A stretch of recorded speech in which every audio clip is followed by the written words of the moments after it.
Okay, so I have returned after a 3-week hiatus. Moving right along. I did Ninth Doctor last time. I'm going to do 10th Doctor this time. It's David Tennant. It's going to be difficult because, his era is one of the most popular and beloved, and he is one of my favorite doctors. Certainly, he's my favorite of the New Who era. But the truth is that I like his character a lot more than I like most of the episodes that he's in. Just thinking back, like there's some that really stick out. We'll kind of sort the wheat from the chaff as we go along, but I'm just gonna premise it by saying that I don't think David Tennant's era is the best era necessarily, but um I don't know. It's very in quality. We talk about in Who fandom like there's hits and misses, and when you have a very episodic show like we did with the original, Doctor Who run, you can have a year of, 4-part serials, and there's a stinker. Okay, well, I don't really like this adventure, but I'll kind of sit through it and I'll get to one that I like.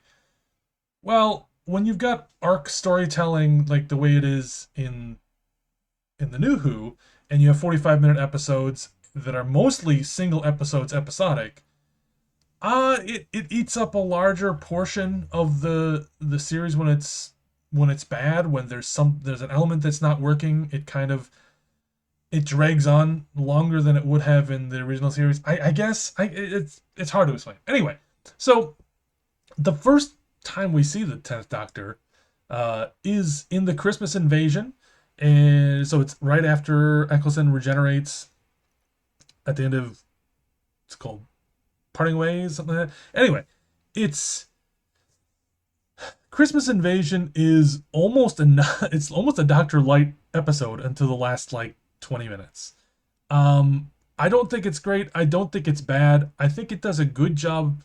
It's almost like they're speaking directly to the audience, like this is the kind of doctor I'm going to be. Oh no, this I'm no second chances, like this kind of stuff, and swashbuckling and a romantic, and it feels more like a statement of purpose for what they want the 10th Doctor to be than it does like an actual story.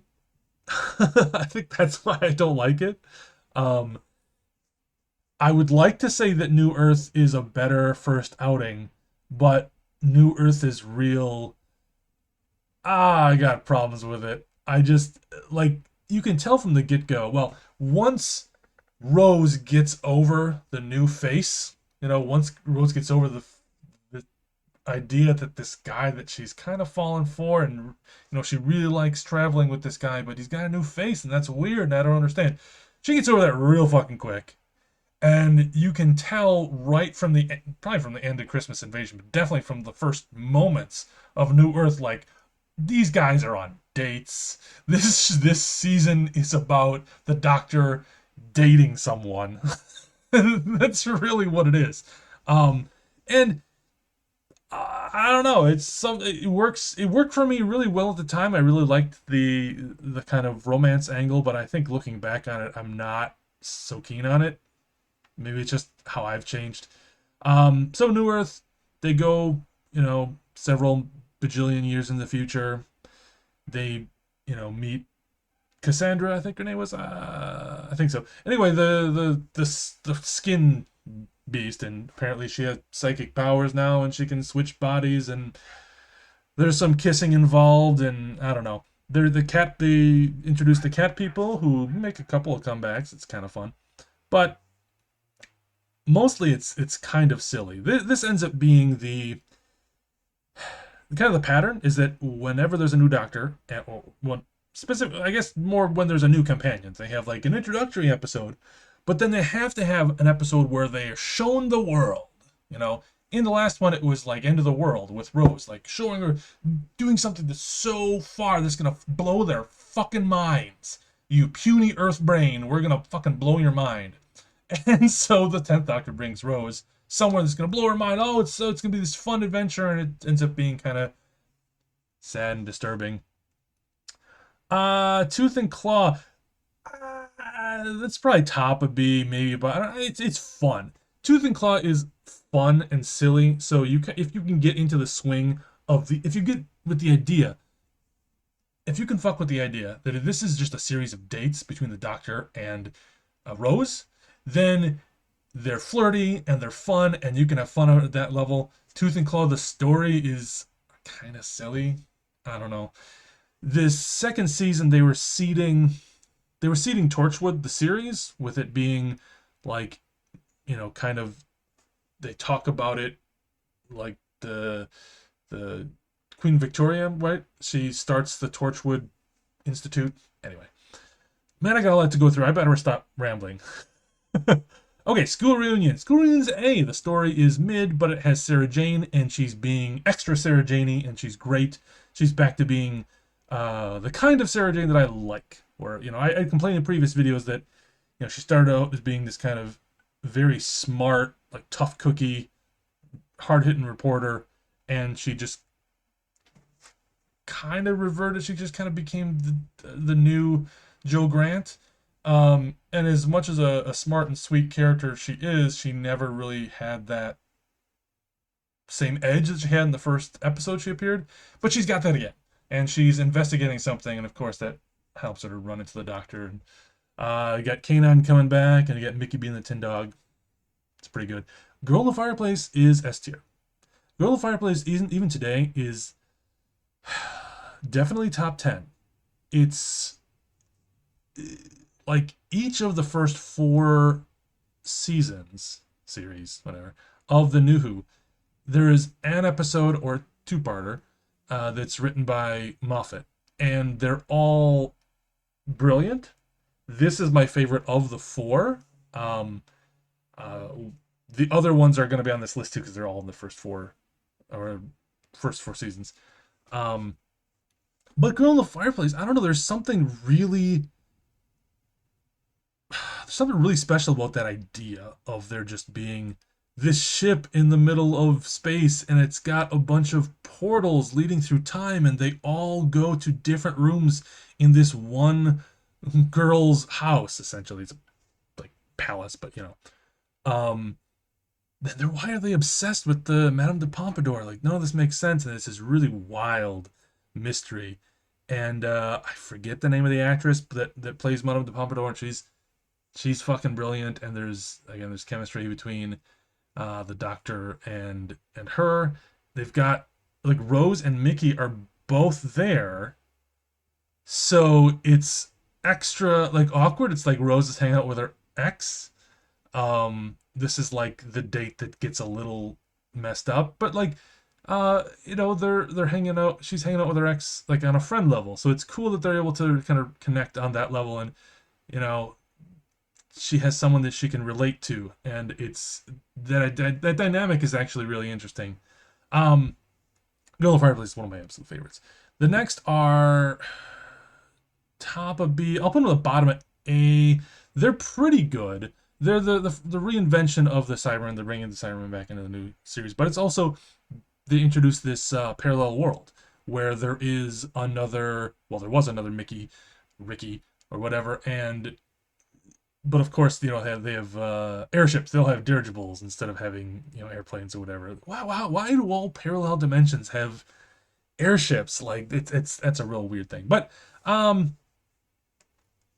yeah, as far as like world building in an alternate world or a parallel universe, and so it's really fun on that. I think it's a little bit too campy when it gets to the part 2 and showing the Cybermen and having like their "you will be deleted" like their catchphrase or whatever. It gets a little bit too much feeling like a kids show, which is why I probably might put it on B.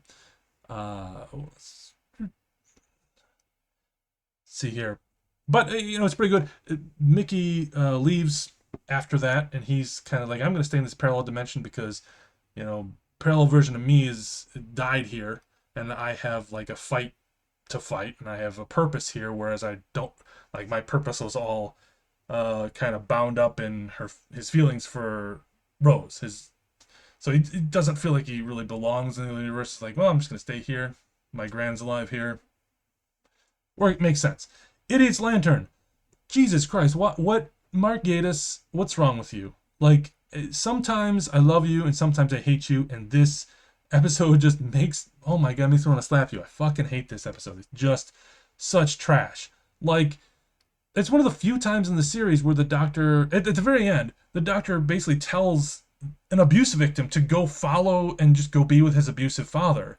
Like, that's just bad advice. And, like, it doesn't age. It's one of the few times where the Doctor, other than as a plot device, like we have the Time Lord Victorious, where he is making uh, ethically, morally questionable, we'll say at the least, decisions. But like that's the point. It's like a part of the plot and part of the development of the character. Whereas this is just like it's the Doctor being themselves, but giving just shit advice and just like what is wrong with you. Um, but also it's just a dumb. I hate the premise. Possible planet. Fine. It's fine. It's fine. I don't have a lot to say about it. It's like okay, there's the devil. There's some really cool aspects of it. They introduced the orange jumpsuit, which apparently is just an icon of the show now. Like every new doctor has to wear the orange spacesuit. I don't know. It was such a.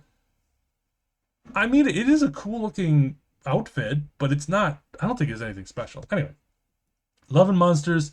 I think Love and Monsters gets way more shit than it deserves. I still think it's great, but uh, it's a Doctor Light episode. He barely shows up. There's a lot of weird implications. And just as a piece of fiction, as 45 minutes of television, it's entertaining.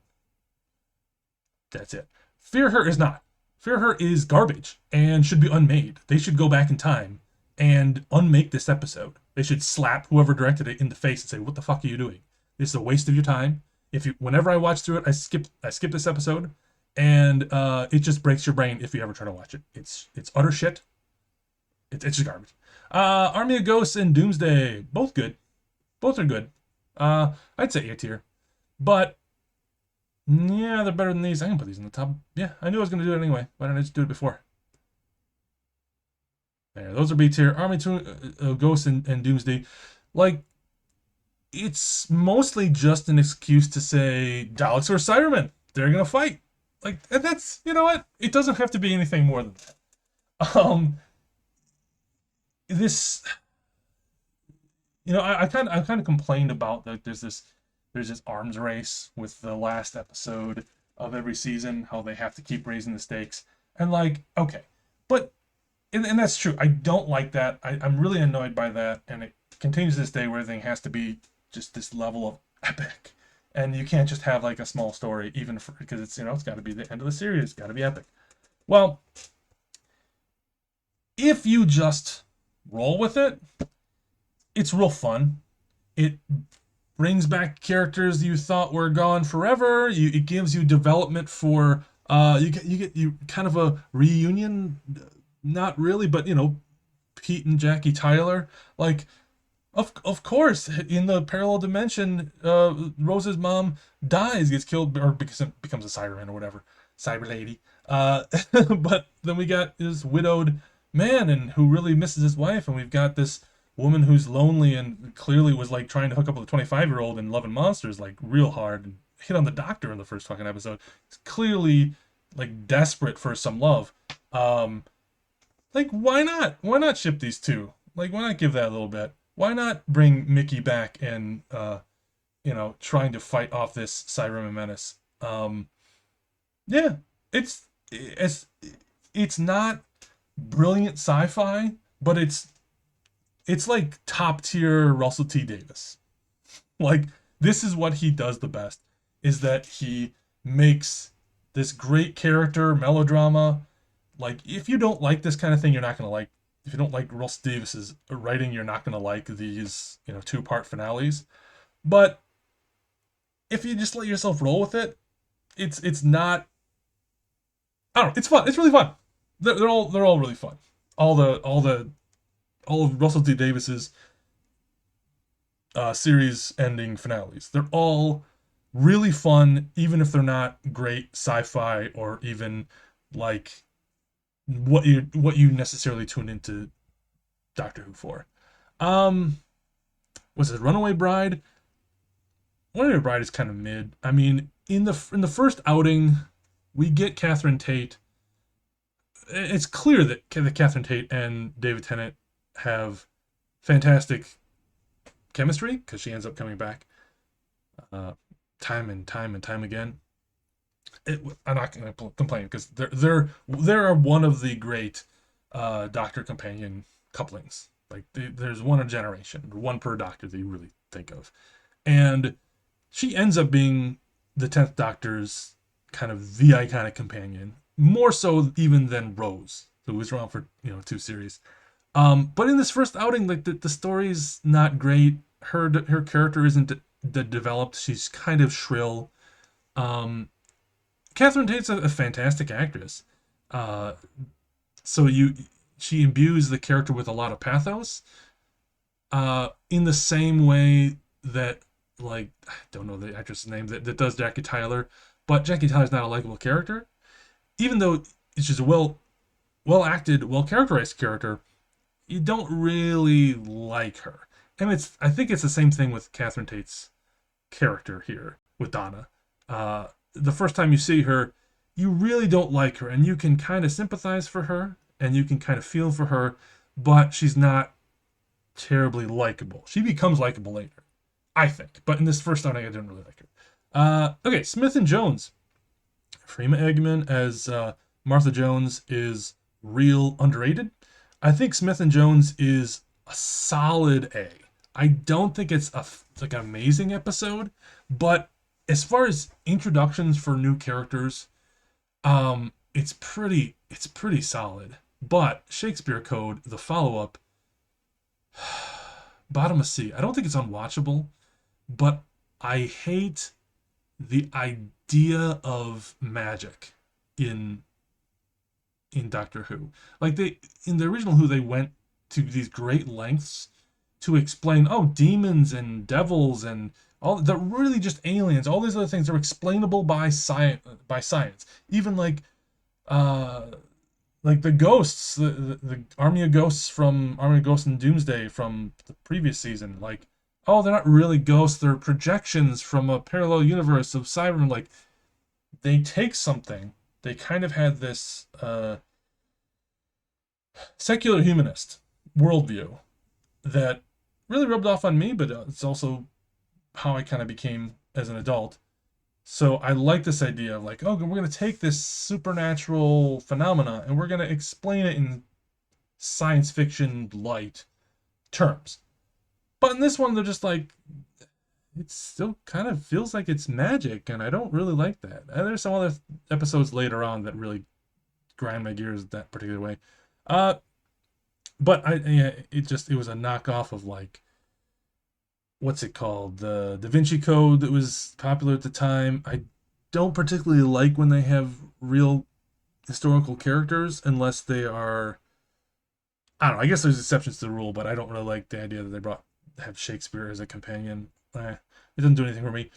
Gridlock is top of B. I think get in there. Get in there. Um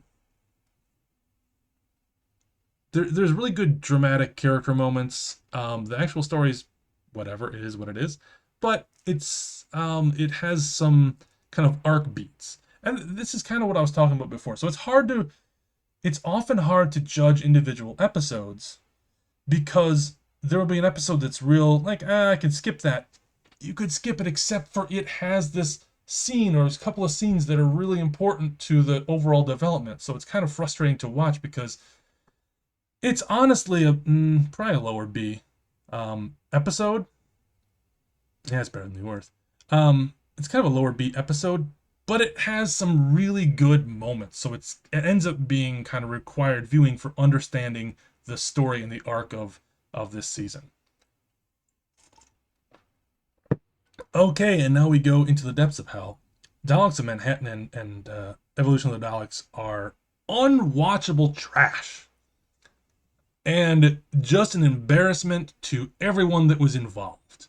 And this is something that I have not yet been this negative, really, about Doctor Who stuff. I've said, like, oh, this is trash, this is unwatchable, whatever, I really don't like this. But again, when you have the like you're supposed to have an arc. You're supposed to have like it's more serialized.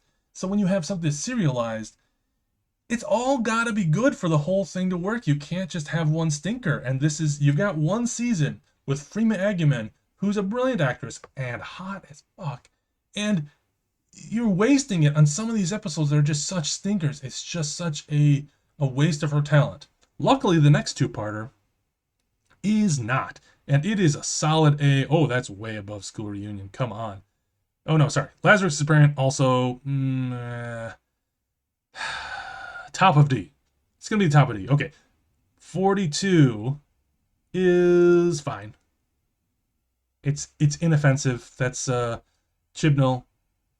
That's kind of his thing, is doing stuff that's not innovative or offensive, which is what you want in a Doctor Who showrunner apparently. Okay, know what I was trying to get to is Human Nature, and man, Human Nature, Family of Blood. That's top of A. Definitely top of A. Not quite S tier, but good lord, it's close. If you know, you know. It was based on a Paul Cornell, Virgin New Adventures uh, uh, novel, and it has the Doctor pretending to be human and pretending to be a school teacher on Earth, and it introduces the fob watch, and it's just it's very very good. Blink, of course, is S tier. Like, again, frustrating because Blink is one of the best episodes of Doctor Who, but it's really not even an episode of Doctor Who. Like, if you pulled the Doctor out and just had these things just happen to people, which is really like 90% of the show, doesn't really have the Doctor anyway. Dr. Light is, to put it mildly, like Doctor's barely in this episode, but it's still it's spectacular. It's one of the best episodes of the new series of the new show, but it's not one that I can be like, hey, you should watch this. If you like this, you'll like the rest of the show, because you won't. If you like Blink, you're someone who likes timey-wimey science fiction. You could be someone who is just a big fan of Groundhog Day, or any other popular time travel fiction. It really is disconnected from the rest of the world. I understand that it introduces the Weeping Angels, who've just keeps coming back again too. They've been overused since now, or since this point. But yeah, it's a fucking amazing episode, but it's not the greatest Doctor Who episode. And again, like, you're wasting Martha Jones. Like, it's another episode where she's kind of sitting in the background. She's not even there. Why are you wasting your time? The three-part, I guess it is a three-part, um, season finale is good. I think Utopia sets up. We get the master. We get Derek Jacobi as the master for like a couple of seconds, and he's good. And he chews scenery. Like, I think he had a lot of fun, because that's not the kind of thing he usually acts in. But he's like, fuck it, I'm just gonna roll with it and have fun and be campy and chew scenery and stuff like that. And he does it really well. I guess he's the master in some of the spin-off media. I haven't read any of that. I've seen Scream of the Shalka, and he's kind of the robot master in that one, but that's a whole other kettle of fish. Um, so Utopia has an interesting idea where, like, they go to the very end of time, where it's the last planet or whatever, at the end of humanity, and then the Sound of Drums and Last of the Time Lords. Like, those are not A. They're gonna go somewhere in the middle of B, in a nondescript location. It is my least favorite of the four of the five. Yeah, I guess five. Russell T Davies era um, season finales. Although that's not true. I'll get to second least favorite. Ah, man. Okay, I don't. There's a lot of things I like about these two, and there's a lot of things I don't like. The idea that the master has taken over the world. It's the heightened stakes sort of thing. I don't like world-ending cataclysms. I think you just it's just too much when you have like world-ending cataclysms. It's just you have one every other week. It just ends up being stale. You gotta save those for something real special. I like John Sim. I think John Sim is a good actor. I don't like his version of the Master, which his version of the Master is like Jared Leto's version of the Joker. He's just like campy and over the top and manic and like sorry, I guess I'm just in a different mood this time around. I'm being real negative about my favorite doctor, or one of my favorite doctors. Um, Roger Delgado. I could talk forever about him. I think he's brilliant. I think he was a brilliant actor. I've seen other things. He was the definitive master, and they should have retired the character after he died in a horrible car accident. They shouldn't have tried to bring it back. They shouldn't have tried to bring Anthony Ainley back. I think they should have just retired the character. If they're going to bring him back, you either have to have a totally different take on the character, right? Or you have like those are your options. You can either do an impersonation, which is kind of what Anthony Ainley did, and it was fine, or you can do a totally new character. But every version of the Master since has been this manic psycho, and it doesn't really feel like the Master. It doesn't. They're all been the same. Like John Sim's Master, we've got the new Sasha Dewan's Master is kind of the same way. We got Michelle Gomez. I got it wrong before. Michelle Gomez. She was also manic and goofy until season 10, and she has her own arc then. That's it's very special, and we'll get to that. But they kind of run off of John Sim, and I don't like his depiction of the Master. I'm sorry, just don't like it, and it ruins most of these episodes to me. Um, see here, moving on. I don't know what else to say. Voyage of the Damned. Voyage of the Damned is not that bad. Um, it's the bottom of A. It's actually, you know what? I don't know. There's it's one of those. It's like if you can turn your brain off, which you kind of have to for a lot of the stuff that happens in this episode. If you can turn your brain off, it's enjoyable. Um, Kylie Minogue is great. She's really fun. A lot of the stuff, like this is the first appearance of Wilf, you know, Bernard Cribbins, who's the best ever. R.I.P. Um, so there's so many factors of this episode that I want to recommend people, but in the end, I think it's a little bit better than Runaway Bride, but only just. But okay, now we get into the real meat of it. We get Partners in Crime. Partners in Crime is, I'm going to say A tier. It's middle of A. There we go. Right between these two. Boop. The Return of Donna. But now we have new Donna. And is Donna changed by her experience with the Doctor? Man, you can probably tell. My demeanor changed because honestly, the first few seasons with David Tennant are like they're kind of hit and miss. There's a lot of stinkers here, but fourth season of Doctor Who, fourth season of the New Who is, I would say, one of the best seasons of television, at least seasons of science fiction television ever, like bar none. It's like it's the same tier for me as like season 6 of DS9, season 3 of Farscape, like season 3 or 4 of Babylon 5. Like they're just these great, it's so good.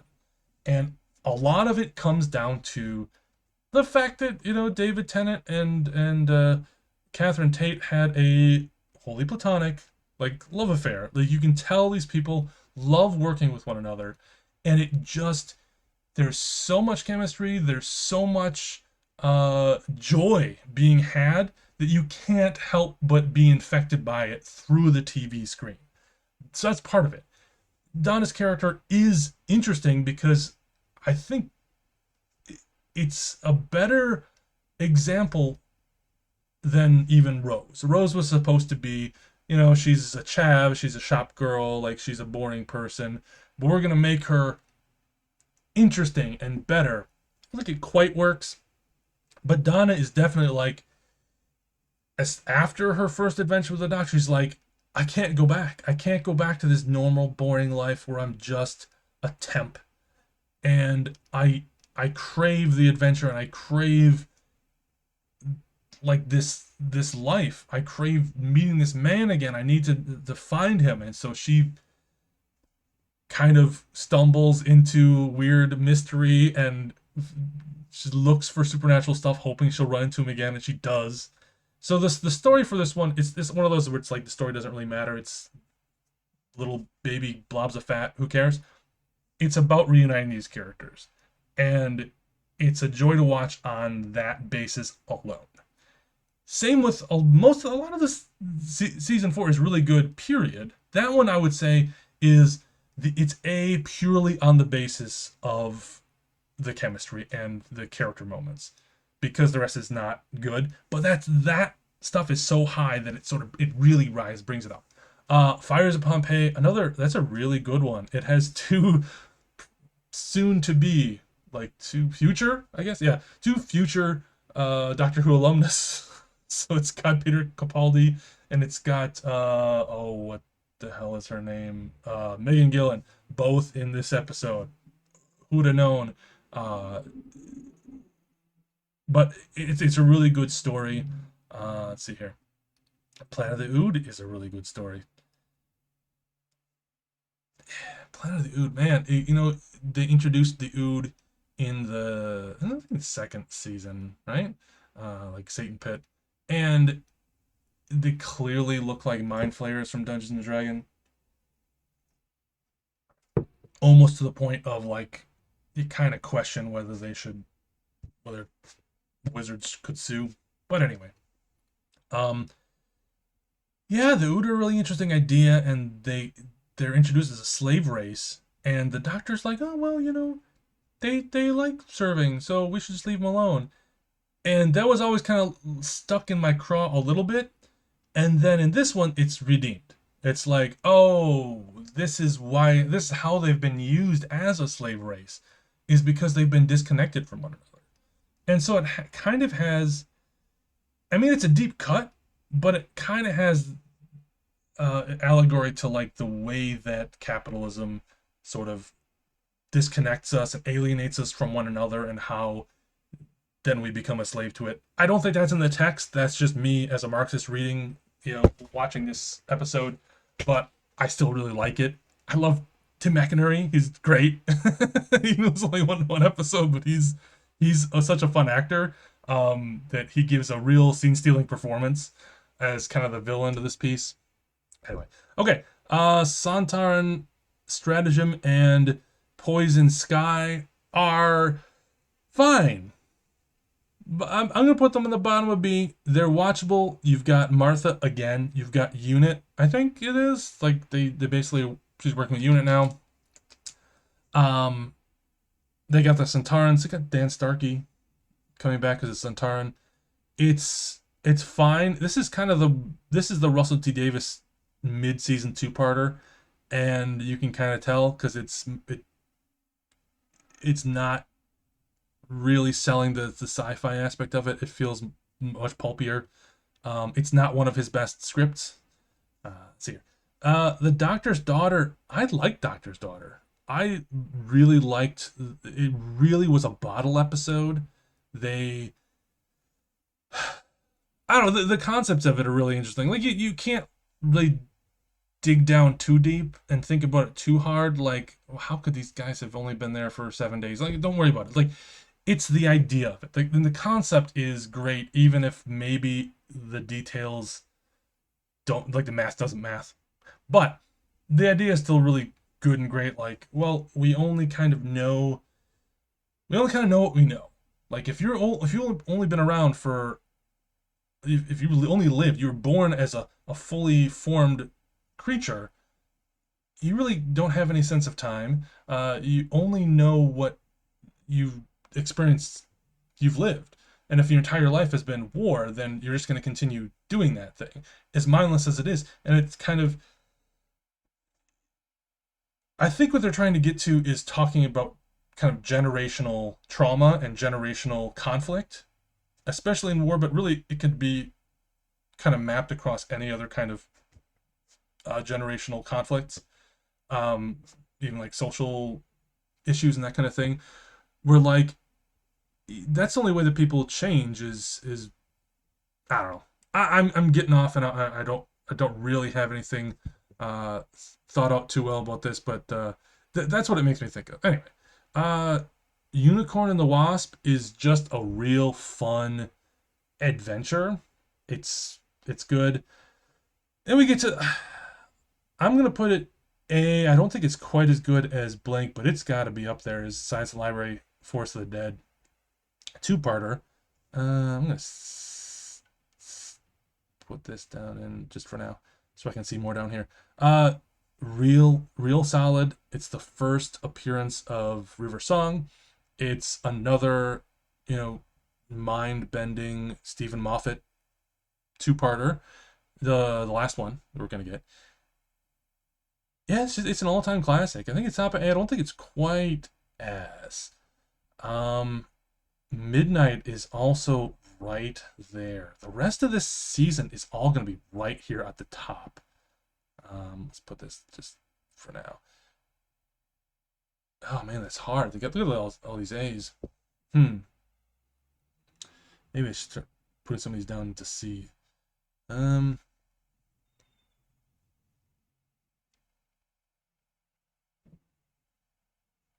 hmm,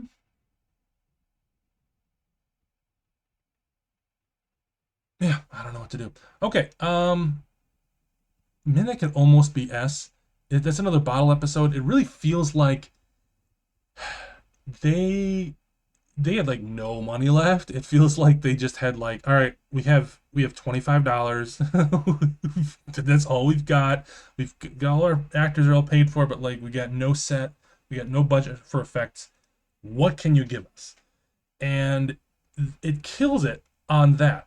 I it's I think this a lot of this kind of plays in this idea that I have where the way that we judge things is not we can't judge anything in a vacuum. Like you can watch one episode of something but you how you judge something and how much you like it really depends not only on comparing it to other similar things, but comparing it to what your expectations were. So if you go into something having really low expectations and it ends up being mediocre, you're going to be like, hey, that was better than I thought. I might even recommend that to my friends. I'm going to tell them it's better than I thought. And it kind of it makes this weird cycle where, you know, then your friends like, oh, it's really good, and they're gonna watch it, and it's gonna be mediocre. They'll be like, oh, it wasn't as good as I thought it was gonna be after what you told me. But like some of my favorite media has been things that I went into with real low expectations, and they were much better than expected, even if they're not amazing. I don't think Midnight is quite amazing, but it's the best that they could have possibly done with such a low budget and with such a confined concept. Like they're just on this little ship for 40 minutes, and how can you make it scary? And they do. They make it like genuinely frightening with it's just acting. There's no effects. There's probably a good score. I don't really remember much of a score, but it's really just these actors knocking it out of the park. And this could be done as like a stage play, and it would kill. Uh, yeah, it's really really good. The rest of season four, Turn Left, it's a three-parter. I think of it as a three-parter, and I know it's a little controversial. Some people don't kind of like this, but again, if you can get into the Russell T Davies giant melodramatic space opera type of thing, you will not find anything better than this three-parter. Turn Left is fantastic. It shows like what could have happened if the doctor had never met Donna. If there hadn't been this freak wrinkle in space-time that introduced these two characters, what would have happened to her? What would have happened to him? It's like without her, he would have died. Maybe for the last time. Like maybe you wouldn't be able to regenerate for whatever. Like they kind of explore this, and then it ties directly into the two-parter, which is okay. Look, if you're gonna go, this is if you're gonna go bigger every season, there's nowhere to go but the Daleks are trying to undo existence. You can't get any bigger than that. You literally cannot get any fucking bigger than that. And so they went, it was like, you go big or go home, and they went big. They went as big as they could go. They brought every single character in spin-off. Like, there's Sarah Jane Adventures, there's Torchwood. Like, these characters are all, Captain Jack is there. Rose comes back along with P. Tyler and like all the other, fun people from the alternate dimension. They all come back because the universe is collapsing on itself. And like they kind of seeded this in a weird way throughout the whole season. That was the arc, is like, oh, these stars are disappearing, planets are being stolen, and what's happened, all this stuff. And at the end, it's like, oh, the Daleks are stealing planets and stars to put them in a certain configuration because it's like the finishing of some weird arcane formula that will just factor out to zero and the universe will stop existing. And can't let that happen. It's really over the top, crazy melodrama, but it's so good. And you get this really sad resolution for the Donna arc where she kind of becomes like what she wants to be, which is like the Doctor, but it fries her brain, and he has to, wipe her memory, or else she's gonna, die or whatever. I don't know. It hand wavy sort of stuff. It's. I think it's magnificent to behold. I think it's one of the best ever. It's hard to move on after that because that's like it's such a high point for the show. I don't know if the show ever got that level.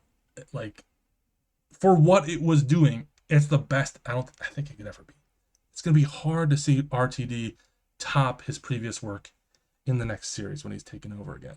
Okay, next Doctor is fine. It's serviceable. It has an interesting, it has an interesting angle about like, well, what makes someone a hero? Like if he was imbued with the Doctor's memories or something like that, or I know that's not exactly what happens, but anyway, like how does that change a person? I think that there's an interesting angle in there, but overall, it's real mid. Planet of the Dead. Oh man, I think that's top of D. I really don't like it. I just really think it's very boring. I think it kind of sets up the idea of Time Lord Victorious, I think. Or no, that's the not, Waters of Mars. Waters of Mars is great. I'm gonna put it in top of B, but that really could be A.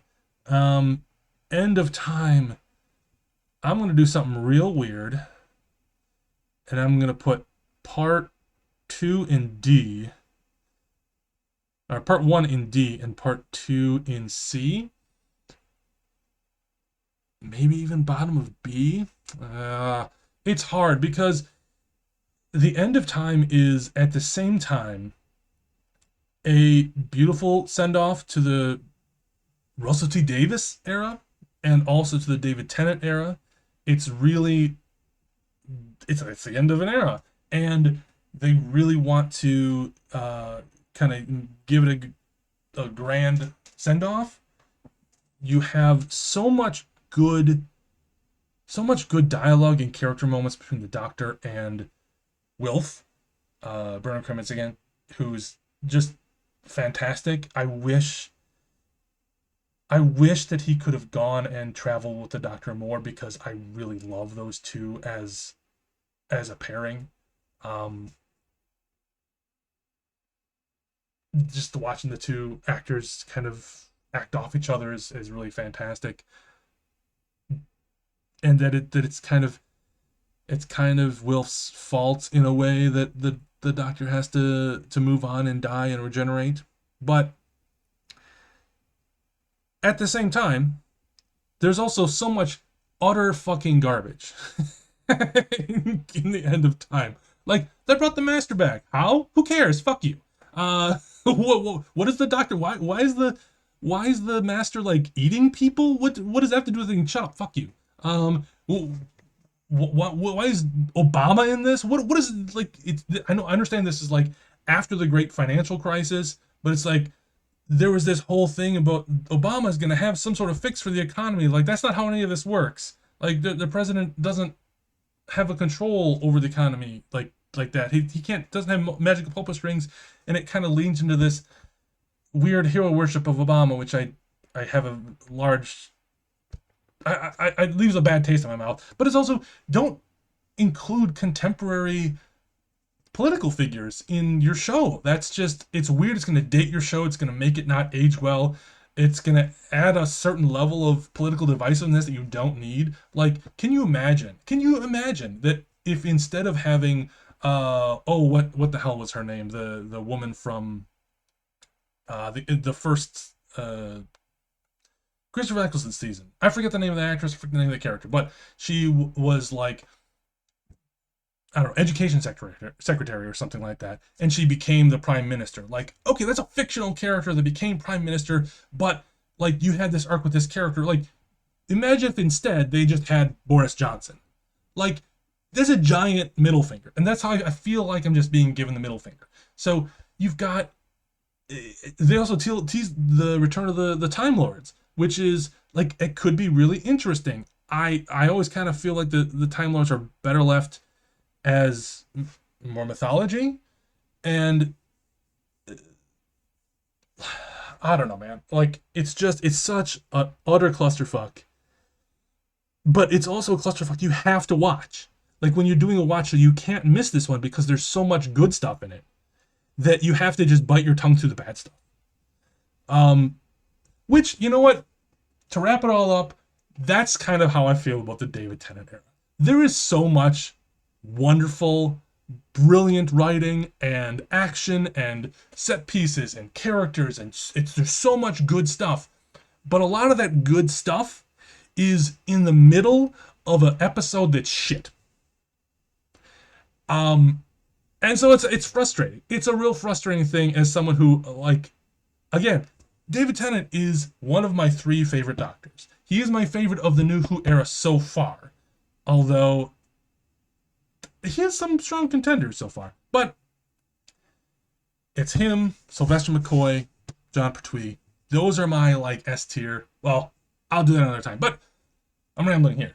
But the point is that like people think back so fondly on the David Tennant era, largely because he is so fun and charismatic, and he's such a good actor. I've seen him in a million other things. He's always entertaining. He's a great guy. He's great to the fans. He's such a big part of the Doctor Who fan community. But it's his first two seasons. Well, yeah, his first two seasons are really a hollowed out shell with just a few really strong episodes in there. Not a lot of S tier stuff. There's a lot of stinkers down here. It's not as consistently good as the first season of the new show. But at the end, I'm going to forget about the special season because that's real hit and miss. But the three proper seasons he's in, the first two are like, they're okay. They're okay. There's really good stuff in there, really bad stuff in there. They're average. But season 4 is so good, it almost washes away the bad memories that came before it. In my mind. Anyway, that's how I feel about it. This one's been a real different tone for me, but yeah. Anyway, take it easy.